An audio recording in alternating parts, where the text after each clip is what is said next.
In response to a growing need from students, CAPS, OSU's counseling service, recently announced plans to install a 24-hour emergency hotline. Will this make a difference for students? I'm Molly Jones. We are in Snell Hall Kitchen celebrating Black History Month with chocolate. And then we give you the lowdown of who we had in the studio last Friday for our Molly's Music Minute. We'll have all that and more on tonight's episode of the Beaver News.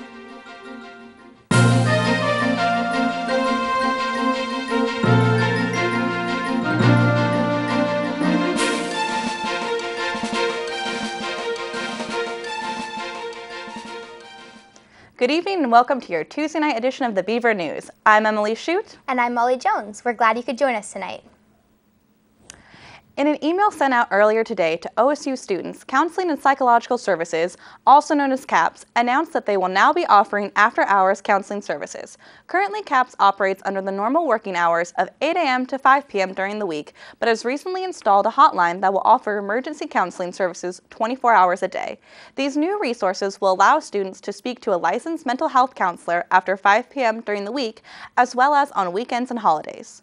While CAPS understands that there are situations that are extremely urgent, they also recommend that students arrange an office appointment whenever possible.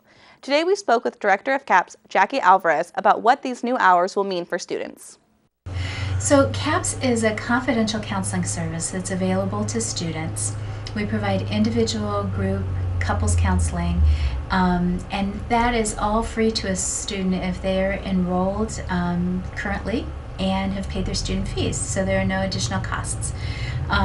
In addition to the counseling services, we also offer consultation services to any member of our community, and we also do a lot of workshops, programs, and training for students who may be in leadership positions or just eager to learn about mental health issues that will allow them to thrive in their daily lives.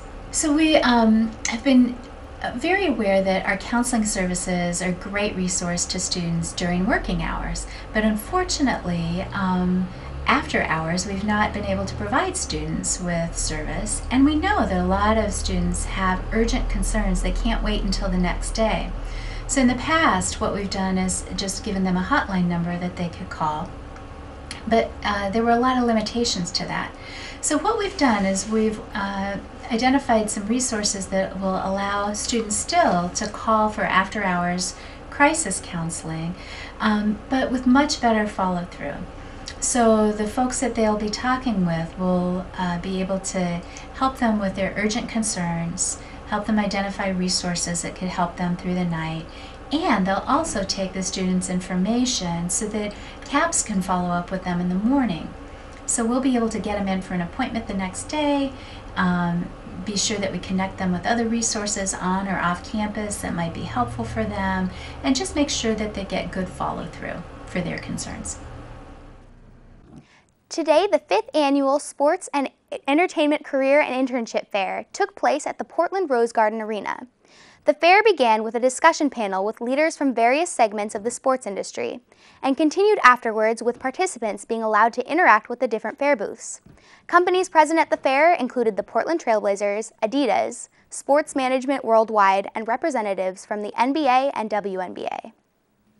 Career Services Coordinator Jessica Barron led a workshop today in the MU Commons about strategies to help students capitalize on the opportunities available to students in college. The presentation focused on campus programs that were currently available to students and how joining a group, club, or organization could make themselves a better candidate when applying for a job with a new project. Barron also discussed various ways to keep accurate records of accomplishments, make connections, and gain new and useful skills. Is your pet the fairest of them all? Now you have the chance to prove it. As a fundraiser for the OSU Race to End Hunger food drive, the 2nd annual Prettiest Pet Contest has officially begun. For a $1 entry fee, applicants can submit a photo of their pet to the Kerr Admin Building through March 1st. Anyone who wants to vote for their favorite pet can do so by donating to the food drive. The winning pet will be determined by the number of food donations associated with the animal's picture. On Friday at 5 p.m., the Asian and Pacific Cultural Center is showing a multi-award-winning documentary filmed in Portland, Oregon. The film is called Multiracial Identity. Multiracial people are the fastest-growing demographic in America, yet there is no political recognition for mixed-race people. The film explores the impact of multiracial movement, which seeks to destabilize current conceptions of race and discover what race can mean in the context of an individual's multidimensional identity. The showing will be held in MU Room 206 and is free to the general public. Black History Month celebrations are in full swing, but what you might not know is how OSU's history fits into the Black Civil Rights Movement. In February of 1969, OSU's football coach, Dee Andros, told Fred Milton, a black athlete, to shave his facial hair. What resulted was a local controversy that led many black students to stand up and fight for their rights. To remind ourselves of that moment, the Oregon Multicultural Archives invites students to learn about the Black Student Union walkout of 1969. Located on the third floor of the library, the University Archives display case is currently home to an exhibit documenting this historic event. Well, Molly, I heard that you did some research with the Black Cultural Center last week. How did that go? It went really well, actually. We got to learn about how chocolate can bring people of all different cultures together. That sounds really cool. Let's have a look. There's no sweeter way to bring people together than with chocolate. In the spirit of Black History Month, we joined with Seoul and the Black Cultural Center to learn how chocolate is a cross-cultural treat. I think chocolate has a great history in our world. It's something that is common through a lot of different communities and cultures, and I thought it would be a great way to bring people together, and hardly anyone refuses good chocolate. There was a huge turnout of people of all backgrounds and cultures, united by one simple common bond, a sweet tooth. I really enjoy chocolate, and so, for me, the combination of getting to meet folks in a kind of multicultural setting and then also making chocolate is a perfect combination. We really wanted to do something different, special, and we thought it would be kind of neat to learn something new and something fun and something sweet. It's something a lot of people can come together about. If you have 5 people that don't speak the same language from different parts of the world, you bring them together and give them chocolate and you'll see 5 different smiles. This is Molly Jones with Beaver News. That day looked like a lot of fun. What was your favorite part? Well, I loved all of it, but I've never made chocolates before, so I got to learn how to do that. It was actually a lot more simple than it seemed, so I got to make chocolate. And how many different kind of chocolates did they make? Was there like several, or was there just a few? Yeah, there were all different kinds. There was like a mint chocolate one. There were like different ones that were infused with different kinds of tea. And my favorite was this like cookies and cream flavored one with a different like cookies and cream filling. It was delicious. Yeah, that would probably be my favorite too. I have a little bit of a sweet tooth. It was amazing. Well, talking about chocolate seems like a great way to transition into our next story because nothing goes better together than chocolate and mint. Every day, the OSU Anthropology Department posts a new reason to celebrate each and every day of the year. Today, their website announced that today is Chocolate Mint Day, a day to celebrate and recognize the plant and wherever it is found, whether that is in gum or in chocolate. Chocolate mint is a type of herb, which is a part of the spearmint family and has edible leaves that taste like a combination of chocolate and mint. Chocolate mint can be found in several notable creations, such as Thin Mint Girl Scout cookies, mint chocolate soap, Andy's After Dinner Mints, and, of course, mint chocolate chip ice cream.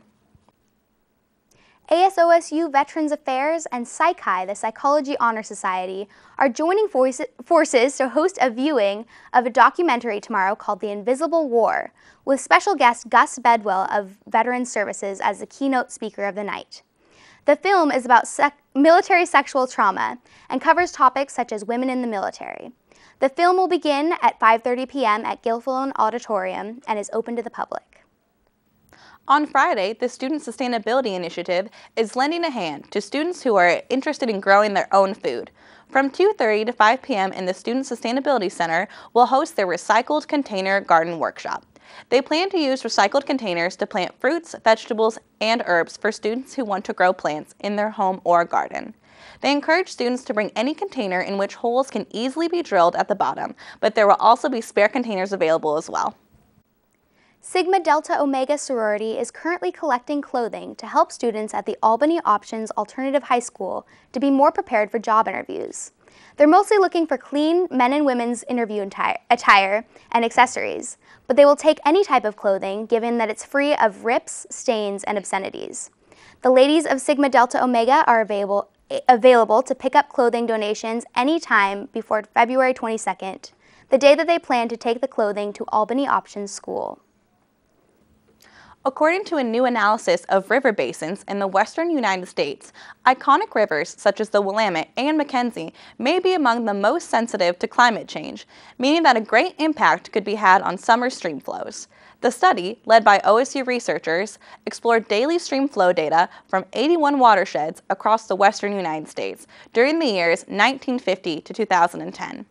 Researchers discovered that the speed at which water moves once it falls out of the sky or melts is a key factor in determining how much water will be available in rivers in the future.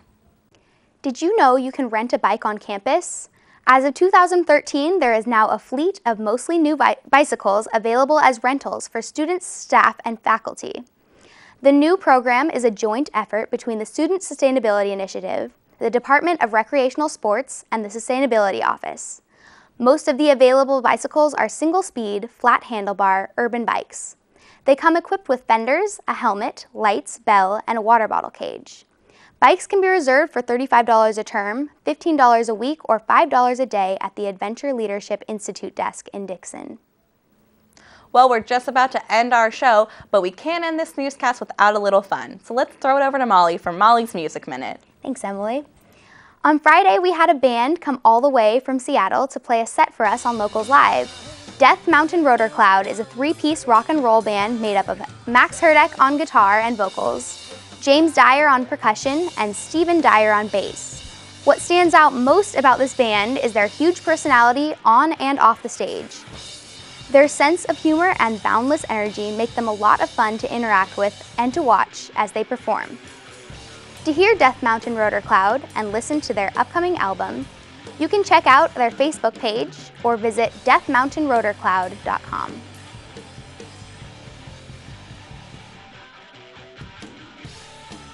A good show for me is where I'm actually not thinking about what I'm playing and I'm thinking about everything else that's around me, you know, like the audience in front of me or what James and Max are doing, because when they go into solos, it's awesome and I love listening to it.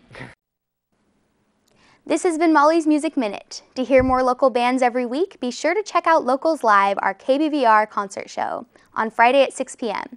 This week we'll have Psych Country Review in the studio. Well, that's all the time we have for you tonight. I'm Emily Schucht. And I'm Molly Jones. We're glad you could join us tonight. For more of your Beaver news, be sure to find us on Facebook, watch us on YouTube, or follow us on Twitter at Beaver News. Have a good night.